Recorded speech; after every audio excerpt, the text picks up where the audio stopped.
So, good evening, everyone, and welcome to our third seminar in this series, Is There Another Way, Part 3, with Sheila Ben. So we welcome Sheila Ben again with us this evening to share her beautiful, deep spiritual insights on this topic.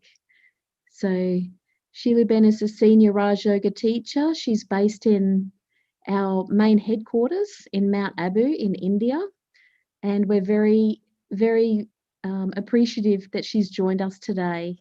So thank you again, and I'll hand you over to Sheila Ben to share her insights on this beautiful topic. Thank you. Greetings of peace to all of you.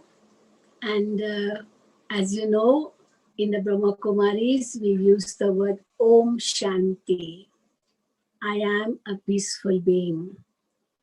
So you have now come to know that all of you are peaceful beings. You are spiritual beings. You are souls. You are eternal, immortal, imperishable, indivisible, and invisible. Isn't it interesting? Physical body is totally the opposite of it. But the soul is eternal, whereas body is perishable. Soul is immortal, but physical body meets its death. Anything which takes birth has to die one day. Anything which is born also meets its death. So this physical body has birth and death, but the soul is eternal and immortal and imperishable and also indivisible. This physical body is divisible. Hands can be cut, even legs can be cut. If the head is cut, well, that's the end. But then it's because the soul is in the fork between the two eyebrows here. But then even otherwise, if hands are cut by accident, the person can still be alive. But then we say that is only the physical body. And one day that physical body has to die. But I am an eternal being, immortal being, imperishable being, and indivisible being. I cannot be cut by any sword. I cannot be made wet by water. I cannot be burnt by fire, because all these are elements, 5 elements. But the soul is not something which is made up of 5 elements. It is a conscient energy, and I am that conscient energy.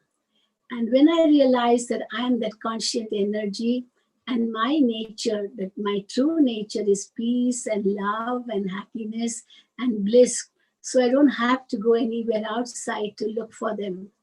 But then you were told in the last meeting on last Wednesday that we souls are like rechargeable batteries. Rechargeable battery, when used, it gradually loses its charge. And then it has to be connected to the powerhouse. And that is a charger which connects the battery to the powerhouse. So we say meditation is like that charger, and that connects the soul to the spiritual father, the spiritual being, the spiritual essence, or the spiritual energy. We can say the highest source of spiritual energy, the Supreme Father, the Supreme Being. So how to connect? First of all, actually, we need to know the self, and that you have already been told. But now to connect with that Supreme Source, I need to know that Supreme Source. At the time of sorrow, at the time of pain, at the time of any grief or any type of uneasiness, we always remember that highest being, that highest source, that highest energy. So we do remember at the time of sorrow. We never remember at the time of happiness, but only at the time of sorrow. And we say that even if you remember him at the time of happiness, you will never get sorrow, because that source is the ocean of happiness. So when you're connected to that ocean of happiness, how can you get sorrow? If the battery is always connected to the source, to the powerhouse, it can never be discharged. And therefore, meditation teaches us how to connect with that supreme source. But in order to connect, we should know the right approach, the right method. So the first thing is to know the self. And then the second thing is to know that supreme being, that supreme source or supreme energy. And we say it's not difficult to understand that supreme energy. It's very easy. Just as when you know that you are a soul, that supreme energy is the supreme soul. It is conscient energy, the highest supreme conscient energy. And when you understand that, it should not be difficult to connect. But then, in order to connect, we need to have some basis. Just as when we want to connect to the powerhouse, we need to know how to connect, in what to plug in, and how to plug in and all that you should know. But here, it is not something physical. It is more mental and more spiritual. And it's not difficult to connect even otherwise. How are we connected to human beings? How do we remember human beings? We don't remember everyone in this world. There are 700, I can say 7 billion people in the world, or more than that. But then we don't remember anyone like that. We don't remember even the people in our town or in our building. But then whom do we really remember? Because meditation is a form of remembrance too. You're remembering that supreme energy. So how do we connect? For that, what is more important is the complete introduction of that supreme energy. And we say it's not difficult to understand that supreme power, because just as I am a soul, that supreme power, supreme energy is also a soul, but supreme. When like we have the prime minister, there's so many ministers, but then prime minister is above them. We have the chief ministers, that's what we have in India. But so many ministers, but there is one chief minister, one prime minister, one president. So we say that supreme being is one. And we are the souls who are many. So we souls, on the basis of our karma, we become sinful souls, we become good souls, bad souls, vicious souls, peaceful souls, sorrowful souls, because all these things affect the soul. But then the supreme being is unaffected by all these different varieties which every soul experiences, because that soul is beyond the cycle of birth and death. There's neither birth nor death. But we souls go through that cycle of birth and death. When we enter the body, it is birth. When we leave the body, it is death. But the soul never dies. So too the supreme being also is never born, nor it dies. But definitely it is the highest on high. So highest in what? Highest in knowledge. Highest in all the virtues. Highest in his supreme powers. Highest in his divine acts. So when I understand that highest form of that supreme being, and we are able to connect with that highest source, we also become like charged batteries. So how to connect? First of all, we need the introduction. And you got the introduction last time, but only briefly, that supreme energy is not a resident of this world. Even we souls are not residents of this world. We say we are all guests in this world. This world is a drama stage and we are all actors playing our respective roles. So too, that supreme being is also an actor. He too has a role to play in this unlimited drama on this world stage. And what is his role? His role is totally unique, because when we souls become impure, then it is his role to make us pure and take us back home. And that's what his main role is. And he says, if you really want to go back to your original nature of purity, peace, happiness, love, bliss, you connect with me. Like when the battery is connected to the powerhouse, it gets back its full charge. We say 100% charge.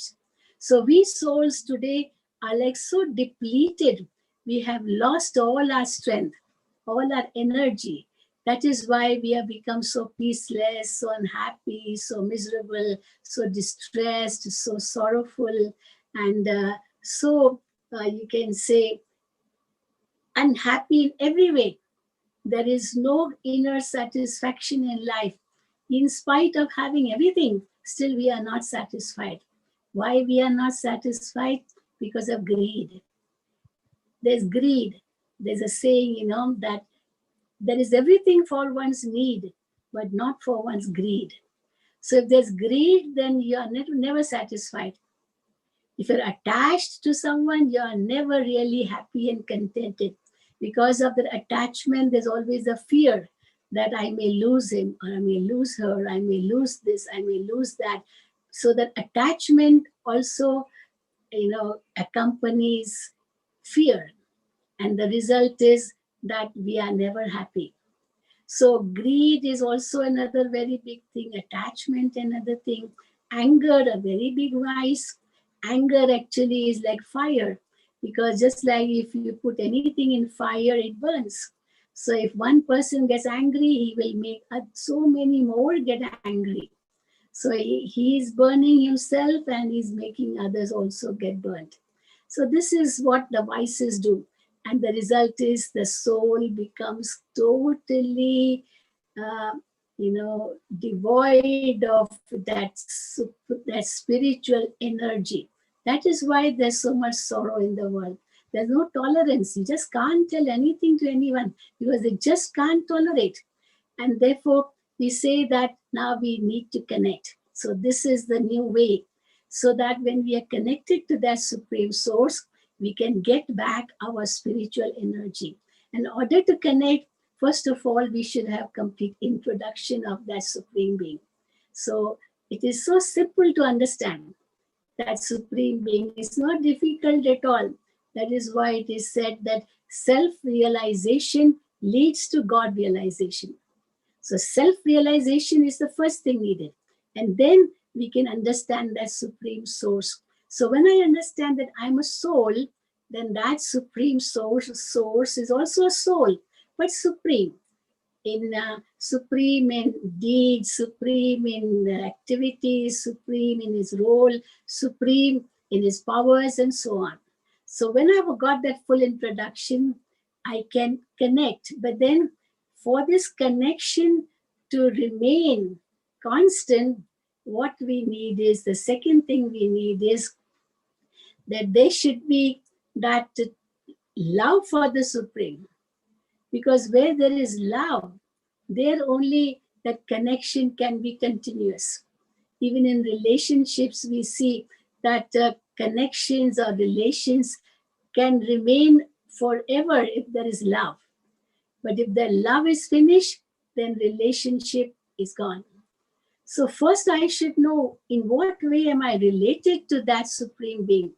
Only then I can have love for that supreme being or supreme energy. So what is my relationship? Actually, we say any relationship you can think of, you can have with that supreme energy, that supreme source. Mother, father, teacher, friend, beloved, child. All these are different relationships. And we should know the method how we can have all relationship with that supreme being. And in order to have all relationships with that supreme being, I have to first of all have that love too. Because without love, these relationships cannot remain constant. And how do I have love for that supreme being? The method for experiencing love is when I'm thinking of the greatness, the goodness of that Almighty Father. It's also psychology that when you are thinking of goodness of somebody, when you're thinking of the good qualities of that person, you immediately have a feeling of affection for that person. But the other way around, if you, don't like his qualities, you don't like his nature, you don't like something of him, immediately there'll be a sort of hatred for that person. So in order to get back that love and to get back that relationship, definitely we have to think of the good qualities of that one. And then definitely we can get back our relations. So we see even in the world, why are there so many divorces? At the first, there is so much love for each other. They get married and then they promise each other we will live together whole life. But then gradually, what happens? We start seeing each other defects. And when we start seeing defects, then we drift away because that love is finished. So in order to have constant love for that Supreme Being, we have to actually praise that Supreme Father all the time. This is a difference between meditation and prayers. In prayers, we're only asking from God. No, we are asking, God, give me good health. God, give me this, give me. We're always asking. So this is what we do in prayers. Sometimes we ask for things. Give me this, give me that, give me a child, give me a good home, give me a good job, do this for me, do that for me. Sometimes we don't ask for physical things. We ask for values. Give me peace, give me love, give me happiness. So we say, don't ask anything from that Supreme Being. Don't ask. Because if you don't get it, then you will start cursing that Supreme Being. You'll say, I asked you for so many things, you didn't give me a single thing. So you start cursing. And when you start cursing, the love is finished. So we should not be selfish, because we say what you get is based on your karma. You make effort for it and then leave the rest to that Supreme. You don't worry about it. You do your best and then leave everything to that Supreme Father.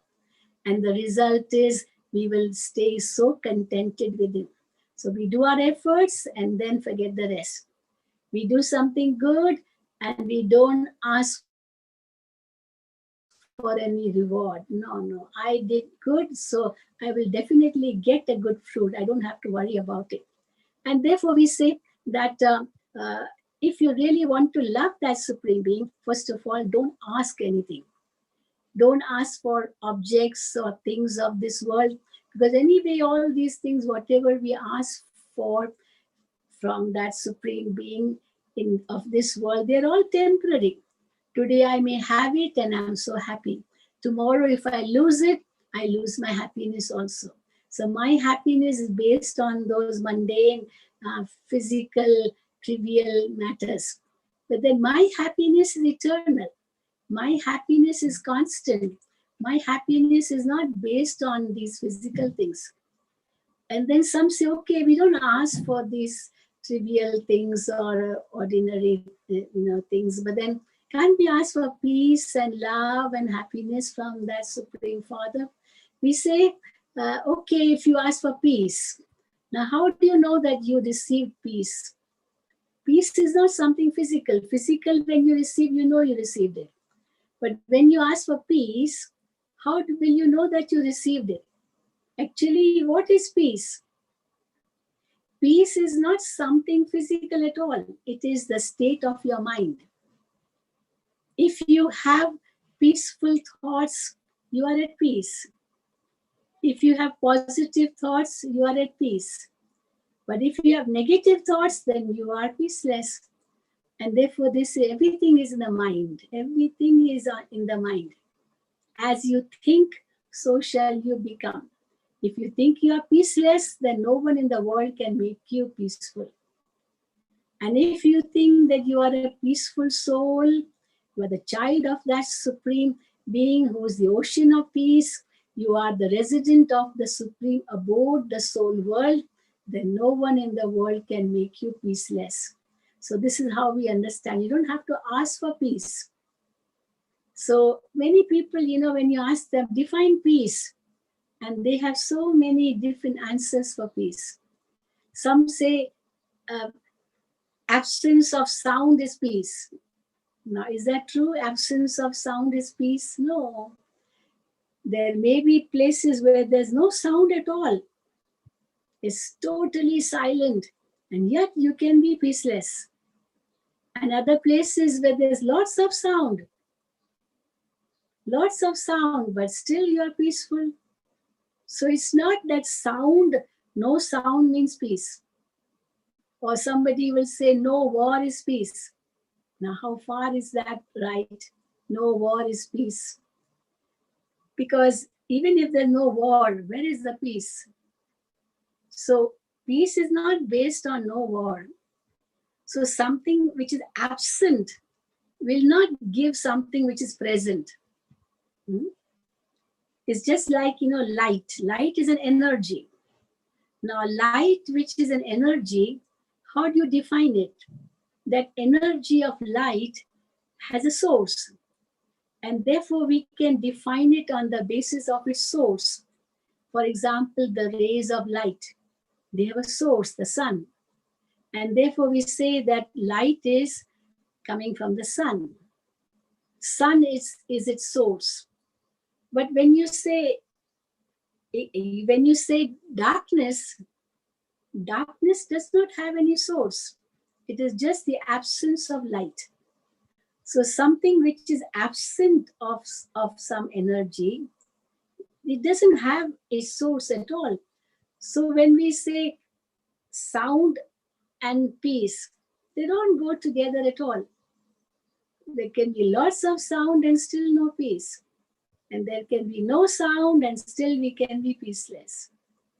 And therefore, peace is not based on something external. And therefore, we have to realize that peace is I'm that source of peace, and peace is within me. That supreme being is the source of peace, and therefore I can connect with that supreme source and thereby experience peace within me from that supreme energy. And then I don't belong to this world at all. I'm only a guest in this world. My true home is that abode of peace. So this way I connect, Otherwise, how can we connect? For connection, what we need is the same energy. For connection, we need to come together. For connection, we need to be on the same level. If I say I'm very, very peaceless, and therefore, oh God, oh highest energy, give me peace. I'm very peaceless. I will never experience peace. But we say in meditation, have that awareness that you already are a peaceful soul. And I am a peaceful soul. I belong to that ocean of peace, the source of peace. I am a resident of the abode of peace, and immediately I become peaceful. It takes only a second. And we say, how far away is peace from you? Just 1 second away, that's all.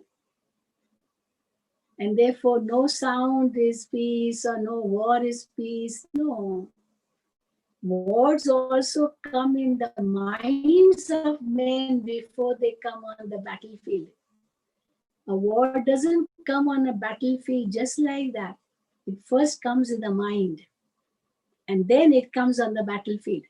And therefore we say, if it's there in the mind that I'm a peaceful soul and I'm the child of that ocean of peace and I belong to the abode of peace, no one in this world can make me peaceless. In this way I connect.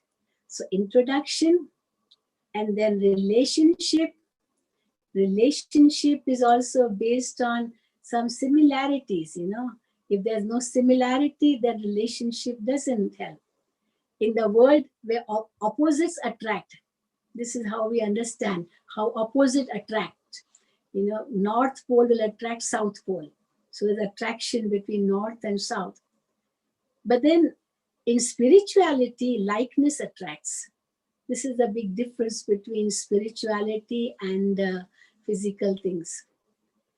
In physical things, opposites attract. But in spirituality, likeness attracts. Like thoughts, like feelings, likes, actions, like habits, like interests. So where there's that likeness, there is a similarity, then there's definitely closeness. But if they are poles apart, if the thinking is very different, if the habits are very different, then relationship cannot last forever. We are seeing that in the world also.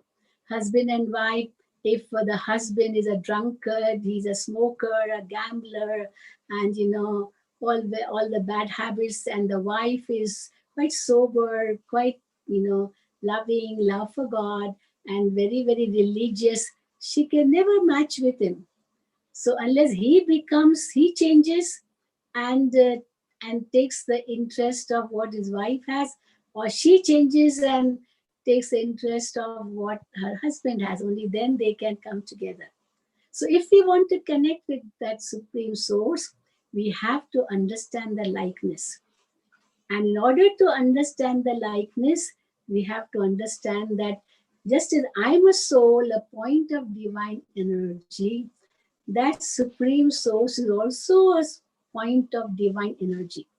Both are energies, divine in our original nature.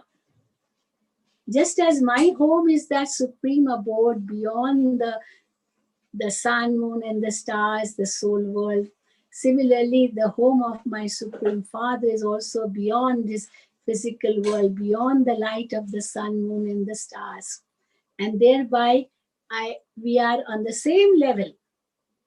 And thirdly, whatever are the qualities of that Supreme Being, they're also my qualities. If that Supreme Source is the ocean of peace, I'm an embodiment of peace. If that Supreme Source is an ocean of love, I'm an embodiment of love. So embodiment of love can merge in the ocean of love. There should be, specific density, should be the same. You can't mix oil in water. You can't mix water in oil because it's different. But if I say I'm peaceless and you are very peaceful, then also we cannot connect. I'm peaceful too, and that Supreme Being is peaceful too. I'm an embodiment of peace, and when I say that, I can absorb myself into that ocean of peace. I'm like a drop merging in the ocean. I'm a point of divine light merging in that infinite light. You can think in that way too. I'm a point of infinite peace, only a point, and in that point is that infinite energy. And that Supreme Being is also that infinite energy. And I'm able to absorb myself in that. So the more I think of the greatness of that Supreme Being, the more will love in me emerge for that Supreme Being. And gradually, I will realize that I'm able to get all the attainments I wish to get. I will not feel that I'm lacking anything. Actually, why I feel I'm lacking because of body consciousness. And therefore, all the wants come, all the greediness comes, all the attachments come.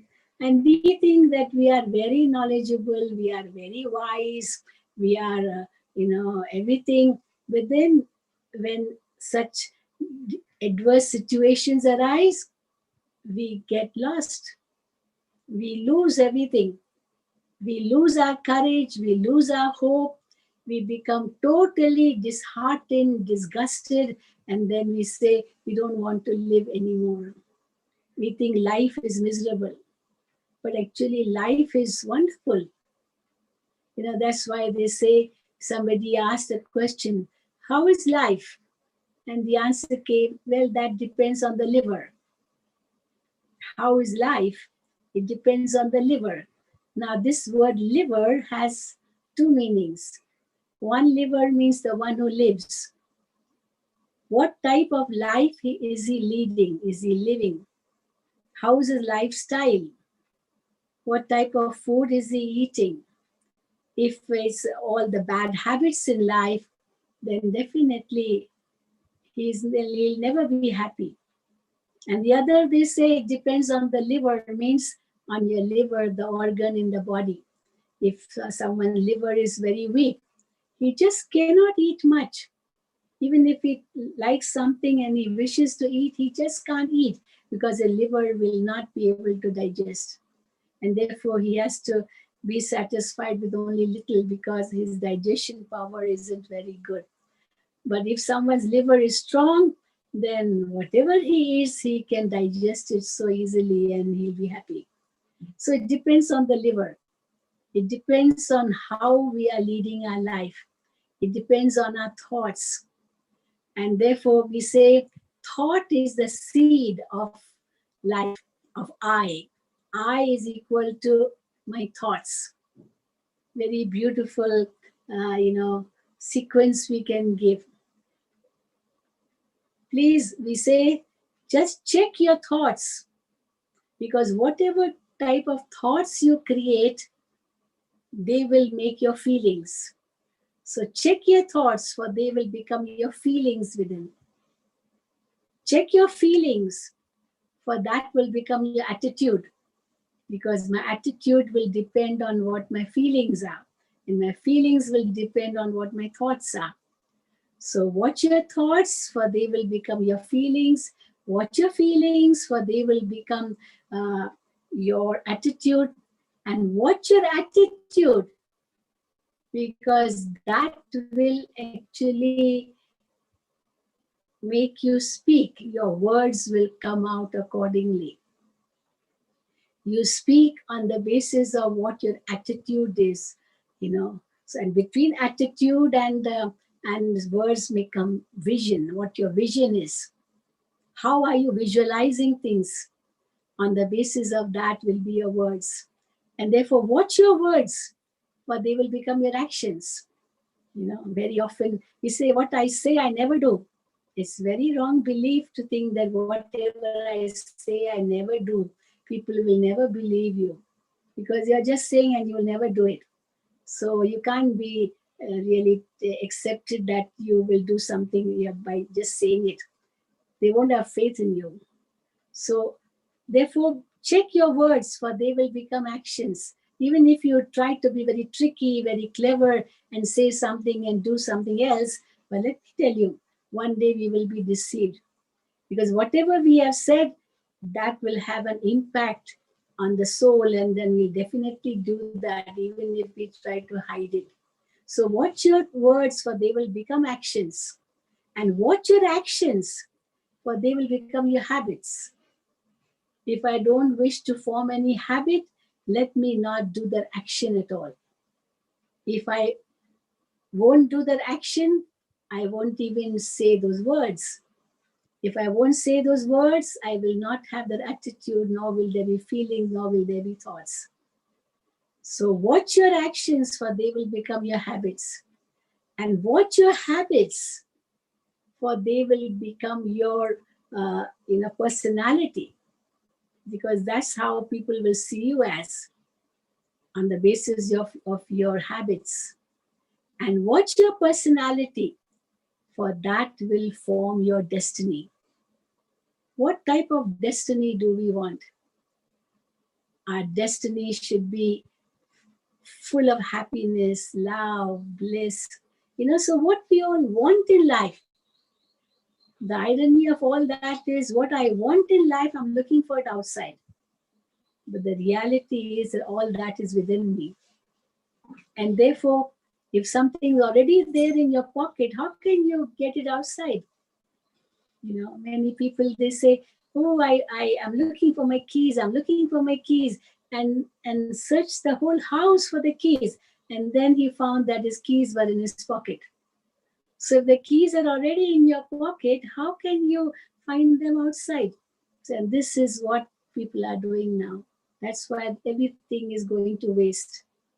We are wasting our time, wasting our energy, wasting our money, wasting our thoughts, wasting our breath, wasting all this precious life. So let us not waste it anymore. And instead, we have those good feelings and think of all my relations to be with that Supreme Father. So first is introduction, and then is relationship, and then there is love for the Supreme Being, and then there's attainments. Actually, whatever I have is all given to me by that Supreme Being. I didn't, when I came in this world, when a baby is born, it doesn't bring anything with it. Does it bring anything? No, not at all. That's why it is said you have come empty-handed and you will go back empty-handed. A dead body doesn't take anything with it. But we say but. Why but? Because when a child is born, it brings its a great fortune with it. Whatever it has done in the past, it brings that with it. And when a person dies, it doesn't take anything physical, but definitely it takes its karma with it, because all that are then embedded in the soul. So what type of karmas should I do so that I create a better future for me? I have to create those karmas within me which can make my future bright. And how will I do that? When I'm connected to the Supreme.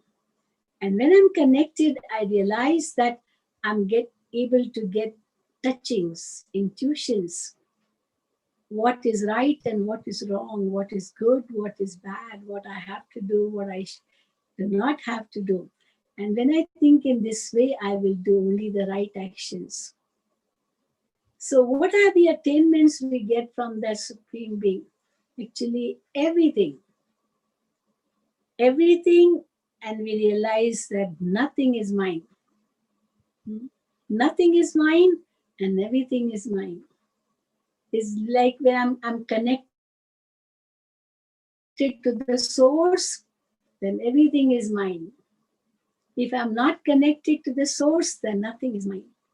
So I have to connect to the source. And now we say that Supreme Father has told us how to connect. And how do we connect? Just become soul conscious. Just become soul conscious. Finish this body consciousness. I'm not this body. This body is like an external covering. It's only like a costume. Actors come on a stage to play their roles and they have to wear different costumes.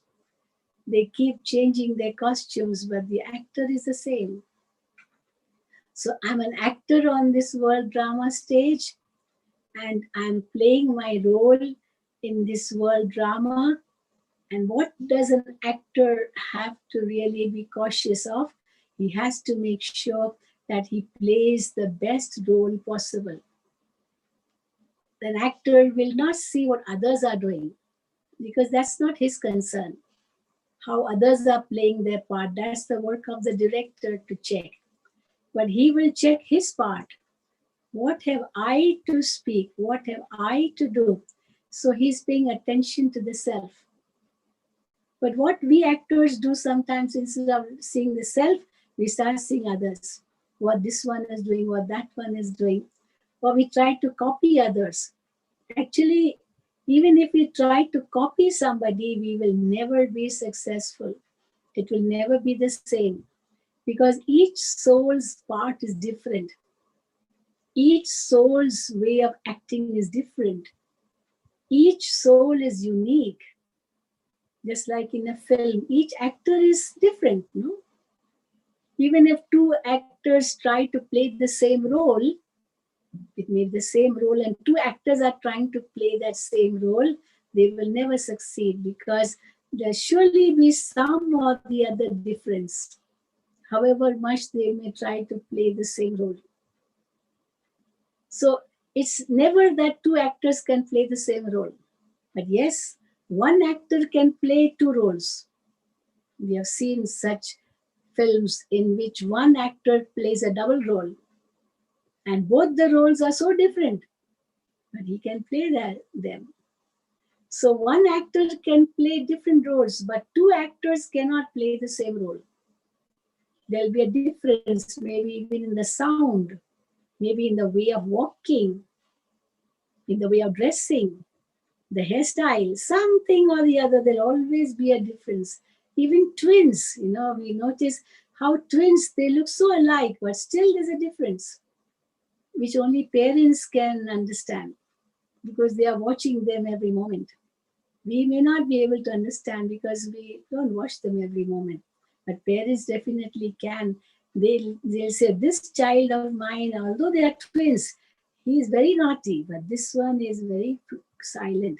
So there are different sanskars in both of them, although they are twins, because they're different souls. And we say each soul is playing his own role. When we see in this way this world drama, we become very good spectators. We become very good, audience type. We are able to remain detached and loving. And this is what we should do in this world. If we are detached and loving, we will start appreciating each one's role. This is what we have to do. We say if you cannot admire someone's role, at least appreciate that one's role. And if we cannot appreciate also, we have to tolerate. At least tolerate that one's role. In some say I can't even tolerate. But then we have to accept. We have to accept even if you can't tolerate. So accept it. And when you accept it that yes, this is his role, this is way of behavior, then we forget it because we know it's going to be the same. So if we cannot admire, we appreciate. If we cannot appreciate, okay, we can at least tolerate. If we cannot tolerate, we can at least accept, because this is what each one's part is. So when we understand in this way, we can become very detached observers, and thereby we can let go many things. Today, why are we experiencing so much sorrow in life? Because we can't let go many things. We can't forget many things.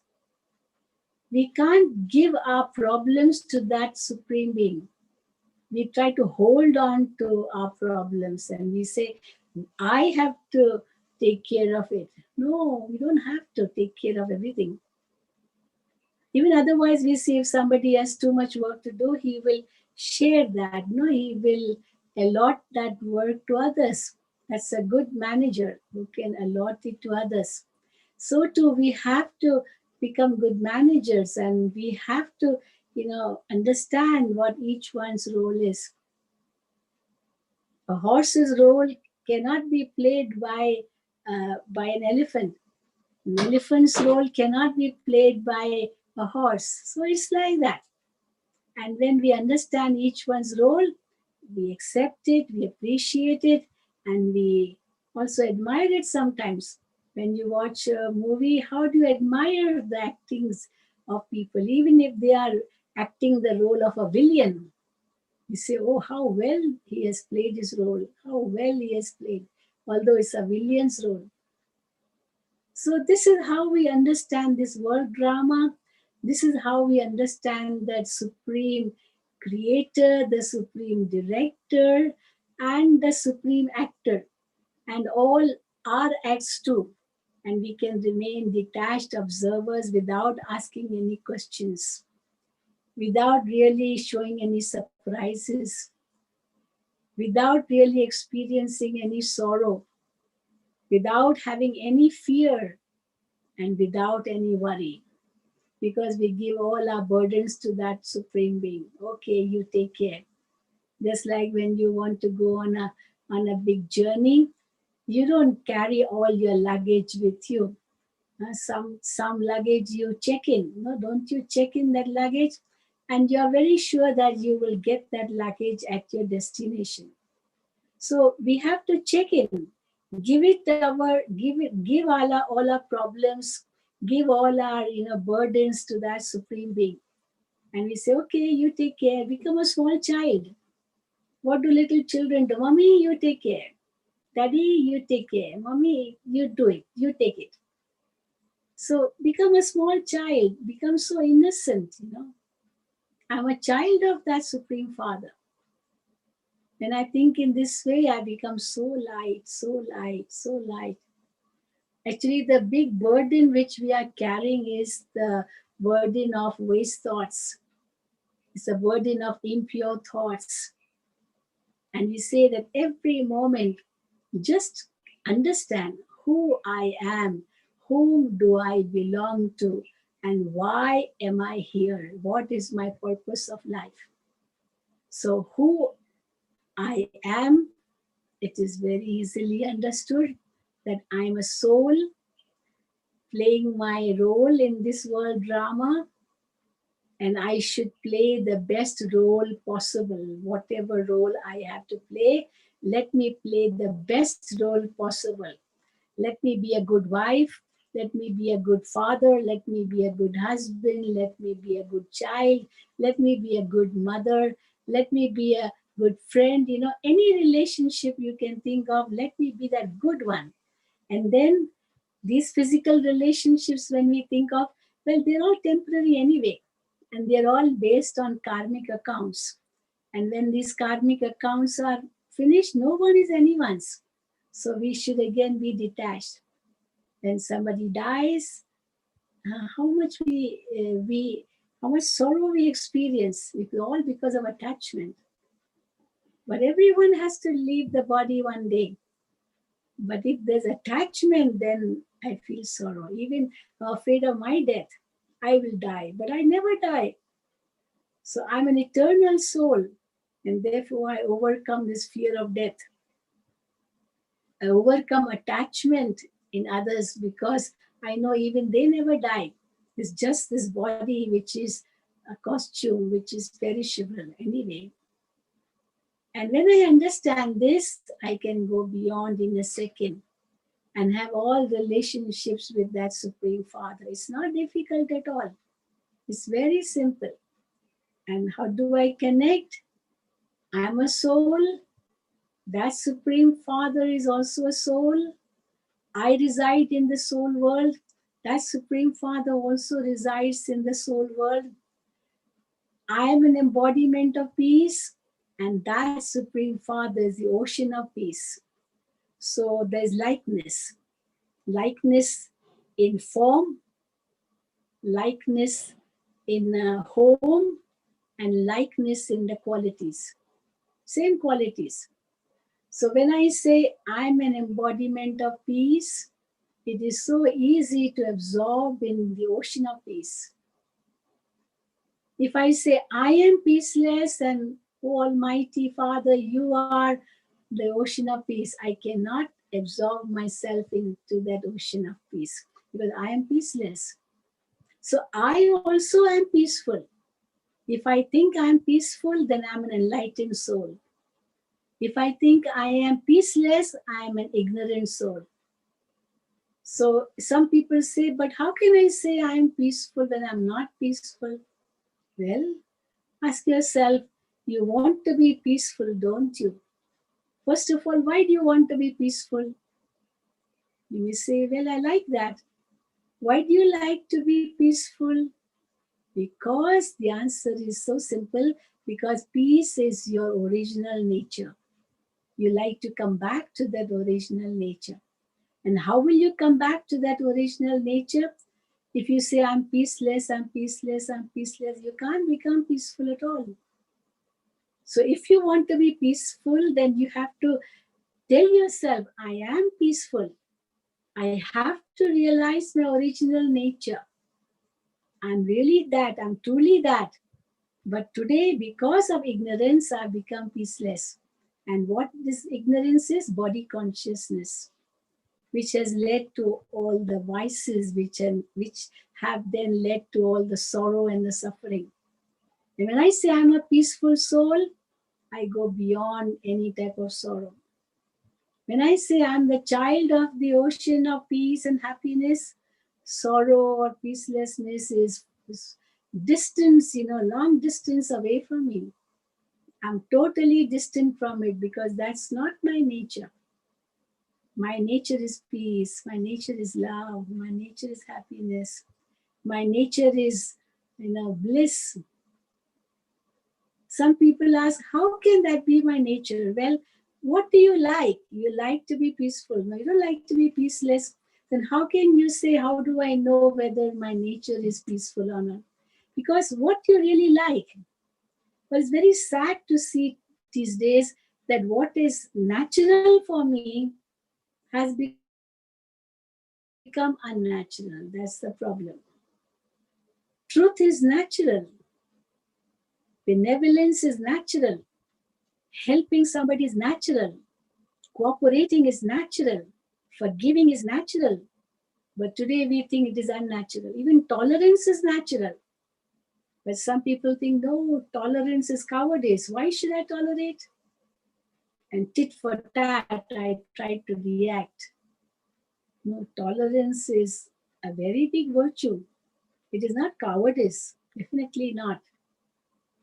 Why people cannot tolerate? Because they have no patience. Why people cannot tolerate? Because they are so weak. Somebody who's weak, he cannot even pick up 1 kilo of weight.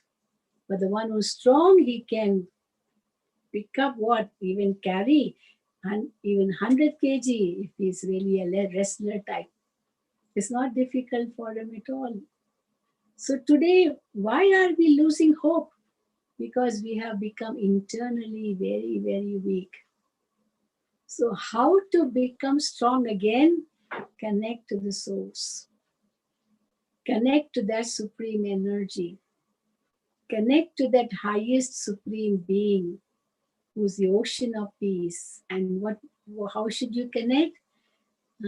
O ocean of peace, O highest being, O supreme being, O supreme energy, you are the ocean of peace. And I am your worthy child, an embodiment of peace. And the moment you say, I'm an embodiment of peace, you become peaceful. So simple as that. But if you say, I'm peaceless, you will never become peaceful. So I'm an embodiment of peace. I'm the child of the ocean of peace. I'm a resident of the abode of peace. And I become peaceful in a second.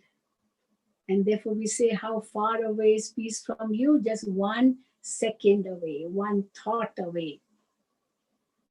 And if you have that thought, no one can make you peaceless. Think in this way also. But it is I who give up my peace.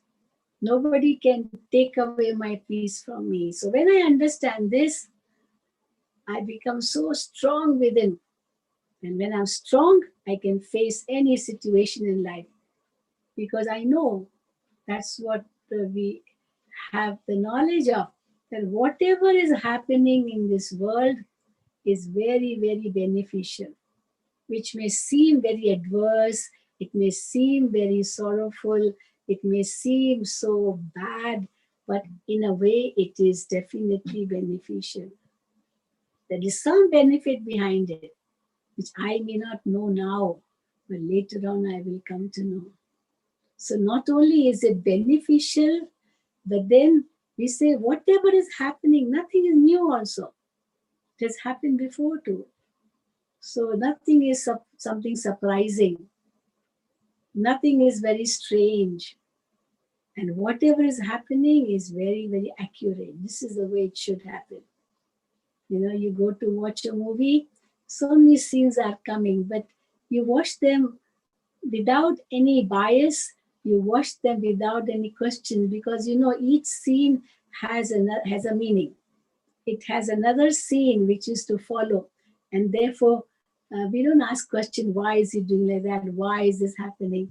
There's definitely something thing behind it. So we just watch like detached observers, then we can enjoy that film. So too, we have to enjoy this world drama in this way and realize that each one is playing his own role. All are actors, but now the actors have become totally vicious and unhappy, miserable, and now the souls which are actors, they need to be recharged. And how meditation helps us to recharge. So let us connect ourselves with that supreme source. Just sit in silence and just sit upright. Sit upright, your back straight.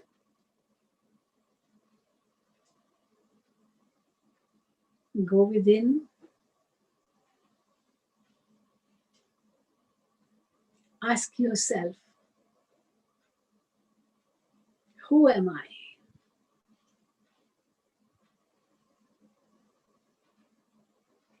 And you will get an answer from within.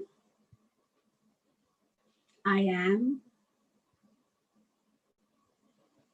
a spiritual being.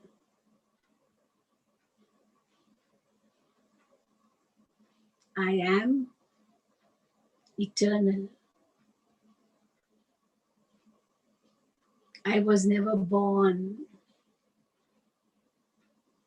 I will never die. So I do not fear death.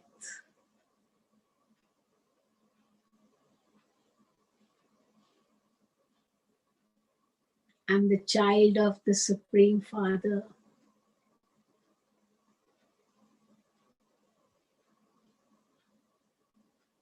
All my relationships are with that one.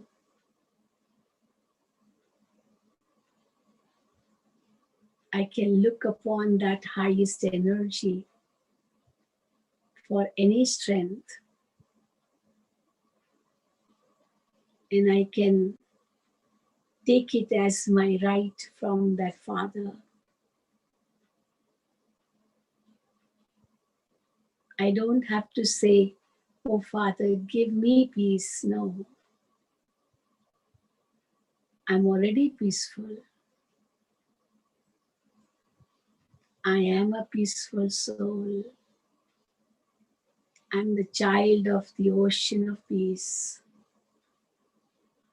And peace is my nature.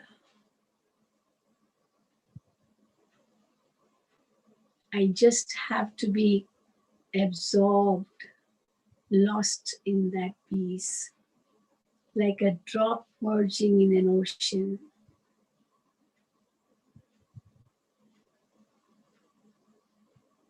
My physical identity is totally lost, but I realize my spiritual identity, which is eternal, which is the real truth, which is the true me. I was, I am, and I will always be.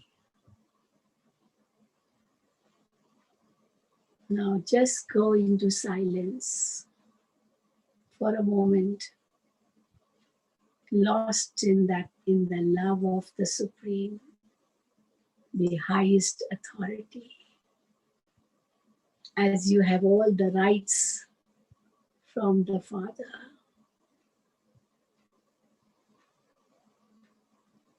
I have achieved whatever I wanted to achieve. I'm totally full. I'm totally satisfied. I'm contented. I am full.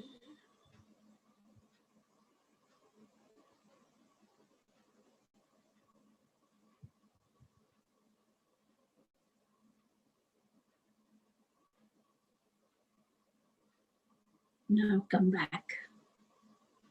into your physical self. You have many responsibilities to fulfill, but whilst fulfilling your other responsibilities, do not forget who you are, the spiritual self, the child of the supreme source of spiritual energy, and an actor on this world drama stage, beyond any type of attachments or greed or jealousy or hatred. I'm a pure, peaceful, loving soul.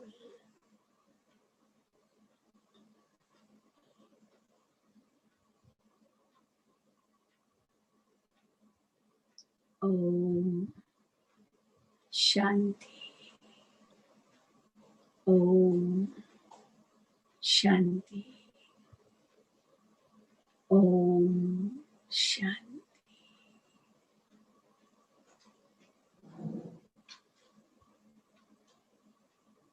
Thank you. Om Shanti, and thank you, Sheila Ben. That was a beautiful talk. You started by saying life is wonderful and it depends on the liver, and you finished the talk by taking us into this beautiful experience of connecting with the Supreme, where everything is possible, all the love that is in our heart, and experiencing that pure connection with pure love. It was also very there was a consistent theme around peace in your talk as well. So again, so many practical tips about, how can we be peace? We can't be peaceful if we keep saying that we're peaceless. So that sense of what we think we are, how that creates our reality. And you said, life is wonderful.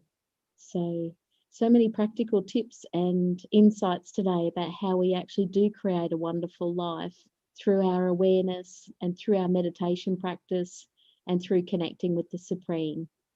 So thank you again so much, Sheila Ben, for your spiritual guidance and insight during this series. And on behalf of Canberra EK Centre and all of our viewers, I'd like to thank you again for your time and your wisdom that you've shared during this series. And if anyone would like to learn more about how to be soul conscious, create a meditation practice, learn how to connect with the Supreme by using some of the wisdom that Sheila Ben has been sharing with us this evening and throughout the series, then please contact the Canberra Centre. We offer regular classes and courses and evening meditation as well. So please send us an email if you'd like more information about our upcoming programs. All these details are on our website. So thank you again to everyone, and especially to Sheila Ben, and good night. Thank you. Om Shanti. Om Shanti.